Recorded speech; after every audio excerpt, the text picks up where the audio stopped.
So hello friends, welcome to Geometrian YouTube channel. तो आज इस वीडियो में हम लोग ये डिस्कस करेंगे जो LHB नॉन AC कोच होता है उसका कंप्लीट पावर फ्लो डायग्राम। ठीक है, उसका पावर सर्किट के साथ कंट्रोल सर्किट भी डिस्कस करेंगे।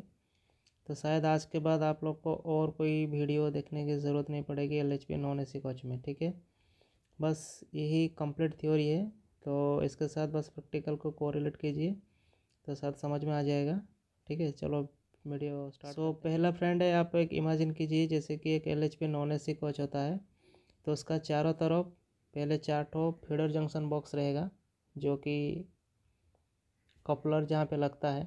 ठीक है, तो कपलर के थ्रू जो पावर यहाँ पे ट्रांसफ़र होता है एक कोच टू दूसरा कोच। देखिए यहाँ पे एक जंपर असेंबली है और ये है IV कपलर बोलते हैं, inter vehicular coupler.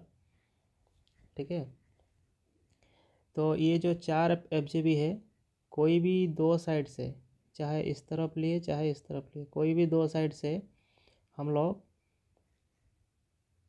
25 square mm cable, ठीक है 25 स्क्वायर mm केबल जहाँ पे आप देखोगे वहीं से पावर आता है। आपका जो कोच के नीचे जो हाई वोल्टेज पैनल रहता है वहाँ तक पावर आता है।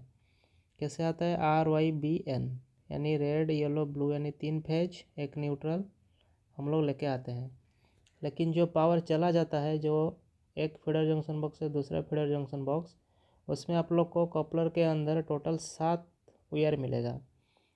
एक 3 फेज मिलेगा जो आपका 150 स्क्वायर mm का केबल है।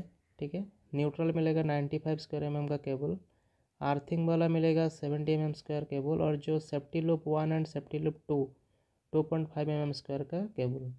सेफ्टी लूप किस लिए है? जो कपलर लगा रहता है वो कपलर प्रॉपरली लगा हुआ कि नहीं, यही सेफ्टी लूप के थ्रू लूप बना के हम लोग फीडबैक लेते हैं।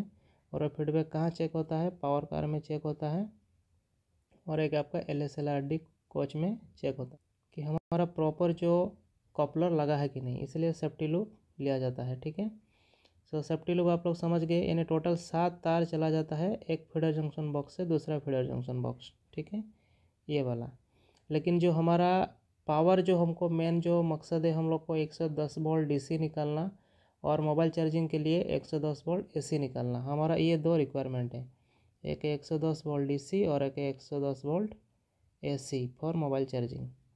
ठीक है, DC हो गया आपका ऊपर का लाइट, फैन, इमरजेंसी लाइट, ये सब के लिए, और आपका AC जो 110 वोल्ट का है वो है मोबाइल फ़ोन के लिए। ठीक है, तो चलिए हम लोग आगे बढ़ते हैं। हम लोग 25 स्क्वायर mm के थ्रू कोई भी एक साइड फीडर जंक्शन बॉक्स से 2 फीडर लेके आ गए। 2 फीडर को हम लोग पहले कहाँ दे दिए? DNED में। DNED मतलब डिस्कनेक्टिंग एंड आर्थिंग डिवाइस। उसका जो नीचे एक हैंडल रहता है, नीचे करोगे तो ऑन हो जाएगा, और अगर उसको बंद करना है तो ऊपर उठा दोगे तो वो अर्थ के साथ कनेक्शन भी हो जाएगा, और आपका जो पावर, मेन जो पावर है वो अर्थिंग के साथ कनेक्ट हो गया। इसलिए आप लोग सेफ हो जाओगे। कोई भी अगर मेंटेनेंस करना हो तो उसको बंद करके मेंटेनेंस करोगे। वो जस्ट लाइक ए स्विच है। ठीक है, DNED जस्ट लाइक ए घर का जैसे मेन स्विच होता है वो ऐसा ही काम करता है, जस्ट लाइक ए स्विच, और इसमें कुछ है नहीं DNED में। अब आगे हमारा जो पावर है वो 25 एम्पियर फ्यूज के थ्रू, एक देखोगे 25 एम्पियर फ्यूज लगा रहेगा। यहाँ पे आपको कितना तार आएगा? 4 तार आएगा, red yellow blue and neutral. Neutral को हम लोग कॉमन कर देते हैं ताकि इधर का 3 तार और नीचे का 3 तार। बस आप लोग, मैं बोलते जा रहा हूँ, आप लोग प्रैक्टिकल के साथ कोरिलेट कीजिए, यानी प्रैक्टिकल के साथ कंपेयर करके आगे बढ़िए। सो 3 तार RYB और फीडर 2 के लिए RYB 3 6 तार हो गया, और न्यूट्रल वाला 7 तार हो गया। ये आएगा 25 एम्पियर फ्यूज थ्रो होके आपका K01 K02 कॉन्टैक्टर के पास आ जाएगा। अब कॉन्टैक्टर कैसे पिक होता है, उसका जो बेसिक कॉन्सेप्ट मैंने दूसरा एक ड्यूल स्टार्टर का कॉन्सेप्ट है, वो एक दूसरा एक वीडियो बनाया है, वो अगर कोई देखना है तो देख सकते हो। नहीं तो बस बेसिक प्रिंसिपल यही है कि जैसे ड्यूल स्टार्टर काम करता है, यानी जस्ट एक कॉन्टैक्टर को हम लोग को ऑपरेट कराना है, उसका पावर सर्किट, कंट्रोल सर्किट, यही दो कॉन्सेप्ट है उसमें, और कुछ नहीं। सो अब हम लोग ये K01 कॉन्टैक्टर को एक फीडर दे दिए और K02 कॉन्टैक्टर को दूसरा फीडर दे दिए। अब उसके बाद यहाँ पर एक टर्मिनल ब्लॉक है जहाँ पे हमारा पावर आके रुकता है। जो 750 वोल्ट का पावर हमारा जो सर्किट है वो ख़त्म हो गया। अब यहीं से फिर ट्रांसफार्मर को चला जाएगा। ठीक है, अब ये पेज शायद सबको समझ में आ गया। अब हम लोग दूसरा पेज में चलते हैं। यहाँ पे देखो, अब हमारा ट्रांसफार्मर को पावर आ गया। कितना वोल्टेज आया? 750 वोल्ट। ये देखिए 16 mm स्क्वायर केबल के थ्रू हम लोग रेड येलो ब्लू यानी ट्रांसफार्मर जो होता है हमारा वो स्टार स्टार कनेक्शन होता है। ठीक है, स्टार मतलब RYB और बीच वाला पॉइंट जो है वो न्यूट्रल है। स्टार स्टार कनेक्शन होता है, प्राइमरी भी स्टार है, सेकेंडरी भी स्टार है। सो ट्रांसफार्मर 9 kVA का ट्रांसफार्मर है। तो यहाँ से इनकमिंग ट्रांसफार्मर के अंदर देखोगे HRC फ्यूज रहेगा इनकमिंग 20 एम्पियर का, और आउटगोइंग एक रहेगा 25 एम्पियर का, एक रहेगा 16 एम्पियर का। 16 एम्पियर वाला यूज हो रहा है आपका मोबाइल पॉइंट के लिए, 25 एम्पियर वाला आपका यूज हो रहा है जो RBC एंड आपका पंप अगर है तो पंप के लिए। ठीक है, हमारा अभी दो पावर मिल गया हमको ट्रांसफार्मर आउटपुट से। एक हो गया आपका 190 वोल्ट AC, एक हो गया 415 वोल्ट AC। ये है 3 फेज, ये भी 3 फेज है, लेकिन अगर फेज टू न्यूट्रल हम लोग चेक करेंगे तो हम लोग को मिलेगा 110 वोल्ट AC। जैसे कि 1 2 3 4, यहाँ पे अगर मान लो 3 फेज है RY ब्लू एंड न्यूट्रल, अगर कोई फेज के साथ हम लोग न्यूट्रल को वोल्टेज चेक करेंगे तो हम लोग को आएगा 110 वोल्ट AC। ठीक है, तो इससे हमारा उसके बाद फिर और एक 16 एम्पियर का फ्यूज है नीचे में है यानी HV पैनल। ठीक है, तो ऊपर के पास हम लोग गए नहीं, सब यहाँ पे नीचे जो HV पैनल है वहीं पे सब है। उसके बाद वो पावर डायरेक्ट चला जाएगा मोबाइल पॉइंट ऊपर को। इसका फिर ऊपर में क्या सर्किट है फिर दूसरा हम लोग एक पेज में देखेंगे। उसी तरह 415 वोल्ट भी हम लोग को मिल गया, ये अभी चला जाएगा कहाँ? RBC को। अब आइए RBC के पास। RBC में क्या होता है, वहाँ पे इनकमिंग आपका कितना आया अभी? 415 वोल्ट। ठीक है, यहाँ पे देखिए 6 mm स्क्वायर का तार के थ्रू 415 वोल्ट AC 50 हर्ज यहाँ पे लिखा है। अब RBC में क्या क्या टर्मिनल्स रहता है? एक आउटपुट में एक DC रहेगा, DC पॉजिटिव जो आपका डायरेक्ट अपर को चला जाएगा। एक रहेगा WST सिस्टम यानी जो व्हील स्लैड प्रोटेक्शन सिस्टम, उसके लिए BC पॉजिटिव जो बैटरी को जाएगा। स्पेयर एक रखा जाएगा, स्पेयर पॉजिटिव। DC नेगेटिव जो है वो आपका कॉमन है, बैटरी एंड DC यानी बैटरी को भी जाएगा प्लस अपर का नेगेटिव को भी जाएगा। यहाँ पे RYB तीनों इनकमिंग है। फिर एक स्पेयर है, फिर न्यूट्रल है कि इनकमिंग का जो AC न्यूट्रल है। उसके बाद चार्जर आपका ऑन है कि नहीं वो इंडिकेशन के लिए, चार्जर फॉल्ट है कि नहीं वो इंडिकेशन के लिए। ठीक है, अब हमारा जो चार्जर है आपका रेगुलेटेड बैटरी चार्जर जो है वो 110 वोल्ट DC आपको दे दिया। यहाँ पे 110 वोल्ट DC आपको मिल गया। ठीक है, अब हम क्या करेंगे, वो जो चार्जर ऊपर को चला जा रहा है उसके बाद हम लोग अभी बैटरी को चार्ज करेंगे। जो बैटरी पॉजिटिव को कैसे आया वो देखो, यहाँ पर सर्किट है देखो ये वाला। यहाँ पर आपका दो बैटरी फ्यूज बॉक्स रहेगा, एक पॉजिटिव साइड एक नेगेटिव साइड। ठीक है, राइट साइड वाला एक रहेगा जो पॉजिटिव, उसमें एक फ्यूज रहेगा, नेगेटिव साइड में दो फ्यूज रहेगा। जैसे कि यहाँ पे देखो DC नेगेटिव आया और 40 एम्पियर फ्यूज थ्रू होके यहाँ पे लूप लेके चला जा रहा है ऊपर को, और फिर एक फ्यूज़ के थ्रू हम लोग बैटरी को दे दी। ये है आपका 120 एम्पियर आवर का बैटरी, नहीं तो 70 एम्पियर आवर का बैटरी 110 वोल्ट। ठीक है, उसी तरह ये जो पॉजिटिव आया ये वाला, ये भी वही 40 एम्पियर फ्यूज़ के थ्रू हम लोग बैटरी को दे दिए। ठीक है, ये हो गया आपका बैटरी फ्यूज। और उसके साथ अगर आपको बैटरी चार्ज करने के लिए BCT पॉइंट भी निकालना है तो यहीं से हम लोग निकालते हैं। ठीक है, ताकि हमारा बैटरी भी चार्ज भी हो जाए। BCT बैटरी चार्जिंग टर्मिनल, ये हो गया नीचे का RBC connection, battery fuse with battery. उसके साथ ट्रांसफार्मर हो गया, 9 kVA का ट्रांसफार्मर भी हो गया। अब हम लोग जो K01 K02 यहाँ पे जो था, K01 K02 मेन आपका कॉन्टैक्टर, इसका कंप्लीट सर्किट देखेंगे ये कैसे पिक होगा K01 और K02। ठीक है, अब यही जो पेज है ये आपके लिए सबसे इम्पोर्टेंट है। यहाँ पे हम लोग ये जो पेज है ये सबसे इम्पोर्टेंट है। यहाँ पे जो आपका HV पैनल साइड में एक रहेगा HOG ट्रांसफार्मर रहेगा 750 volt AC, yellow and blue phase में लेता है। और आउटपुट देगा 110 वोल्ट AC। यही 110 वोल्ट AC हमारा कंट्रोल पावर के लिए यूज होता है, कंट्रोल सर्किट कंट्रोल सर्किट के लिए यूज होता है।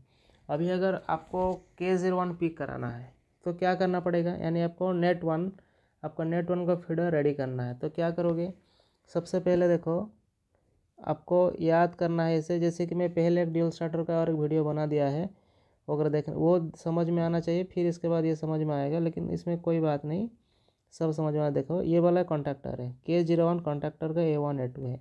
आप लोग का यही टारगेट होना चाहिए कि K01 का जो कॉयल है वो कैसा रहता है, ऐसे कॉयल रहेगा, ठीक है। कॉयल को आप लोग सप्लाई दोगे और वो प्लंजर को नीचे खींच लेगा ताकि सप्लाई यहाँ से यहाँ से यहाँ थ्रो हो जाएगा। बस यही कंसेप्ट है, इसलिए हमको ये कॉयल को पिक कराना है। कॉयल पिक करने के लिए क्या क्या हमको चाहिए ना, MMR हेल्दी होना चाहिए। जो K03 MMR है वो हेल्दी होना चाहिए, उसका 15-18 जो NO है उसको यूज किया गया है। जैसे ही आपका MMR हेल्दी आ जाएगा तो हमारा 15-18 जो है वो NC बन जाएगा और सर्किट जो 110 वोल्ट इसके थ्रो हो जाएगा। उसके बाद K02 का NC लिया गया है, यानी जो दूसरा कंडक्टर है K02 वो पिक अगर होगा अगर पीक होगा तो वो NC से NO बन जाएगा, ठीक है। इसलिए वो पिक नहीं होना चाहिए, तब जाकर हमको यहाँ से फिर पावर A1 के पास आएगा इसके थ्रू। फिर इधर DNED ऑन होना चाहिए, DNED ऑन रहेगा तभी जाके कंडक्टर पिक होगा, इसलिए उसका भी हमको एक NO लिया गया है। जो DNED जैसे ही ऑन होगा तो वो भी एक सर्किट को थ्रो करा देगा। ये जो सर्किट का कंसेप्ट है ये आपको जो ड्यूल स्टार्टर का कंसेप्ट है ना वही सेम है पूरा। उसके बाद पावर सप्लाई ऑन, ये कहाँ रहता है, ये एक नॉब टाइप का रहता है स्विच, उसको बस घुमाना है। वो ऊपर में रोटरी स्विच बॉक्स का पैनल जहाँ पे है उसका नीचे में है जस्ट। फिर नेट 1 नेट 2 सिलेक्टर स्विच में नेट 1 को सिलेक्शन करोगे तभी हमारा जो मेन टारगेट है ये जो 110 वोल्ट है, जैसे कि मैं यहाँ बताया ये कॉयल है, कॉयल को बस आपको सर्किट को सप्लाई देना है, बस इतना ही काम है। और सर्किट का सप्लाई ऐसे ऐसे करके यहाँ आगे पहुँचेगा, ठीक है। तो क्या क्या इंटरलॉक रखा गया है, net 1 net 2 selector switch 1, power supply on होना चाहिए 2, आपका DNED ऑन होना चाहिए 3, फिर K02 का NC होना चाहिए 4, और आपका MMR है वो हेल्दी होना चाहिए 5, यानी 5 इंटरलॉक फुलफिल होगा तब जाकर आपका K01 कॉन्टैक्टर पिक होगा। अगर K01 कॉन्टैक्टर आपको पिक नहीं हो रहा है तो आपको ये 5 इंटरलॉक एक एक करके चेक करना है, सारा का NO NC में कन्वर्ट होगा तब जाकर ये K01 पिक होगा। हो गया, अभी K01 पावर कॉन्टैक्टर हो गया। अब मान लो K02 भी सेम कंसेप्ट है, आपका K01 अभी ऑन नहीं होना चाहिए तब जाकर हमको यहाँ NC हेल्दी मिलेगा। DNED फीडबैक मिलना चाहिए, power supply on, net 1 net 2 selector switch on होना चाहिए, और आपका K04 MMR हेल्दी होना चाहिए, ठीक है।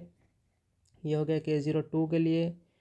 अब आएंगे हम लोग मोबाइल पॉइंट। अगर आपको मोबाइल पॉइंट प्रॉब्लम है, जैसे कि मोबाइल पॉइंट बोल दिए थे पहले, जो आपका 9 kVA ट्रांसफार्मर से 110 वोल्ट, यहाँ पे 190 वोल्ट लिखा गया है, मतलब फेज टू फेज है, लेकिन हम लोग को फेज टू न्यूट्रल चेक करना है, कोई भी फेज टू न्यूट्रल, तो हमको यहाँ 110 वोल्ट मिलेगा, ठीक है। उसके बाद एक RCBO है 16 एम्पियर का, 30 मिली एम्पियर का, वो है आपका जो residual circuit breaker with overload protection, उसमें जो रेसिडुअल यानी कोई लीकेज करंट 30 मिलियम तक है, और जो ओवरलोड के लिए 16 एम्पियर है, ठीक है, वो हमारा ऑन होना चाहिए।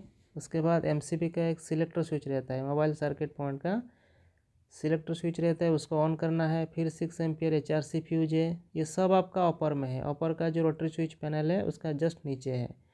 तो अब उसके बाद फिर इंडिविजुअल सारा लूप होके पर केबिन को चला जा रहा है, ठीक है, और इसमें और कुछ इंटरलॉक नहीं है। नेक्स्ट हम जाएंगे ऑपर का। अगर लाइट पंखा नहीं चल रहा है, आपको कोई भी प्रॉब्लम मिला, तो सबसे पहले 110 वोल्ट जो DC है नीचे से वो आ रहा है कि नहीं, यानी एक आएगा RBC से, एक बैटरी से, यानी दोनों पैरेलली है। अगर आपका RBC फेलियर हो जाएगा तो बैटरी पावर दे देगा। उसके बाद सीधा आ जा रहे रोटरी स्विच बॉक्स पैनल तक, फिर 110 वोल्ट DC आपको मिल गया। उसके बाद जैसे कन्वेंशनल कोच का वायरिंग है डिटो सेम आपका LHP का भी ऑपर का वायरिंग है। सो ऑपर का वायरिंग में कोई प्रॉब्लम नहीं है। अब जाएंगे हम लोग पंप के पास, ठीक है। पंप में एक्चुअली क्या है, सेम कॉन्सेप्ट है, ड्यूल स्टार्टर कॉन्सेप्ट। आपको 415 वोल्ट 3 फेज मिल गया। ये कहाँ मिला आपको, ट्रांसफार्मर से, वही 9 kVA ट्रांसफार्मर का आउटपुट जो 415 मिला था आपको, वही आपका 25 एम्पीयर HRC फ्यूज़ के बाद एक रहेगा MCB रहेगा, जो F21 MCB for pump 1 and F22 MCB for pump 2। उसी तरह एक K24 K25 पावर कंडक्टर रहेगा। कंडक्टर का कोयल का कॉन्सेप्ट ऑलरेडी आप लोग समझ चुके हैं और ज़्यादा समझाने की यहाँ पर ज़रूरत नहीं पड़ेगा। तो अभी हमारा जो मेन टारगेट है कि जो K24 का कंडक्टर का कोयल का हम लोग को पिक कराना है। तो कैसे पिक कराएंगे, यहाँ पे देखो मैं ले लिया pump controller. Pump controller same concept, जैसे वो आपका एनो जब NC होगा तब जाकर पावर कोयल के पास पहुँचेगा, तब कंडक्टर पिक होगा और पंप हमारा ऑपरेट होगा। तो इसके लिए हम लोग समझते हैं, ताकि हमारा अभी जो टारगेट है जो पंप कंट्रोलर है वहाँ पर हमारा एक NC होना चाहिए, यानी पावर को थ्रो कराना है। ये जो 110 वोल्ट DC है ना आपका कंडक्टर के लिए, उसको थ्रो कराना है। तो हमको चलना पड़ेगा। अगर पंप आपका नहीं चल रहा है मान लो, तो सबसे पहले यहाँ के देखोगे F21 MCB जो है नीचे वो ऑन है कि नहीं, कंडक्टर पिक है कि नहीं। अगर कंडक्टर पिक नहीं है तो फिर आपको जाना पड़ेगा पंप कंट्रोलर के पास। चलो पंप कंट्रोलर कहाँ है देख लेते हैं। यहाँ पर देखो नीचे में पंप कंट्रोलर, ये वाला आपका पंप कंट्रोलर। पंप कंट्रोलर का ये जो देखो P12 इधर लिखा है, इधर छोड़ दिया, इधर P22 है, ठीक है। ये P22 से पावर आपका थ्रो होना चाहिए पॉजिटिव, तब जाकर वहाँ पर हमारा कंट्रोलर आपका जो कंडक्टर है वो पिक होगा। ये हो गया पंप 1 के लिए, ये पंप 2 के लिए, ठीक है। P11 जो है वो पंप 1 के लिए, और जो P21 जो है पंप 2 के लिए, ठीक है। इसका भी P12 जो है वहाँ पर पॉजिटिव मिलना चाहिए, इसका भी 12 के जगह पॉजिटिव। ये पॉजिटिव कहाँ जाएगा, आपका कंट्रोलर के पास। और कंट्रोलर काम करने के लिए यहाँ पे हम लोग उसको ऑपरेट करने के लिए 110 वोल्ट DC दे दिए, जो RBC से आ रहा है। और जो C1 C2 है वो आपका मोटर का टेम्परेचर चेक करने के लिए एक सेंसर है, ये और कुछ नहीं। हमारा पंप कंट्रोलर के पास अभी मेन ही काम है, जो आपका यहाँ पे जो पॉजिटिव है ना P22 एंड P12, ये दोनों में जो पॉजिटिव आ रहा कि नहीं, यहाँ जो आपका नेगेटिव है ना इसके साथ चेक कर लो सप्लाई, कि हमारा यहाँ पर सप्लाई जो है पंप कंट्रोलर पॉजिटिव आउटपुट दे रहा कि नहीं। वही आपको एक चीज़ चेक करना है। अगर वो नहीं दे रहा है मतलब पंप कंट्रोलर काम नहीं कर रहा है, या मोटर में टेम्परेचर हाई हो गया या कुछ गड़बड़ हुआ, वो आपको चेक करना है। दूसरा है पंप कंट्रोलर में जो सिलेक्शन स्विच है, पंप 1 पंप 2 एंड ऑटो, वो भी आप लोग को चेक करना है एक बार, ठीक है। पंप 1 में सिलेक्शन है कि पंप 2 में है कि ऑटो में है, वो भी चेक करना है। अब ये हो गया आपका पंप आपका चलने लगेगा अभी। नेक्स्ट हम लोग देखेंगे थोड़ा सा RBC का क्या क्या नेम प्लेट है, यानी RBC आउटपुट कितना तक वो लोड सह सकता है।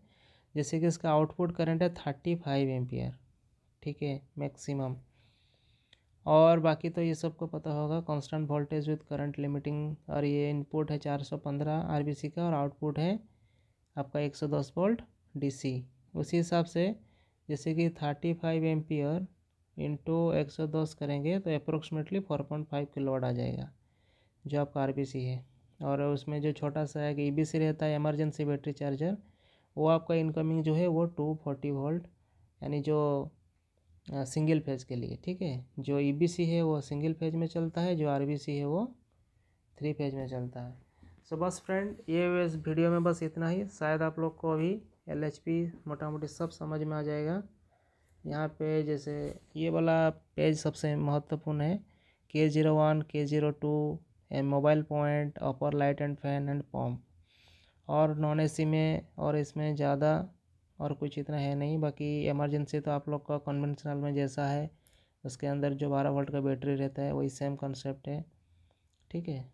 अपर का सेक्शन, और ये तो आपका ऑलरेडी बता दिया। Feeder junction box to feeder junction box आपका IV कपलर के थ्रू पावर फ्लो होगा, ठीक है।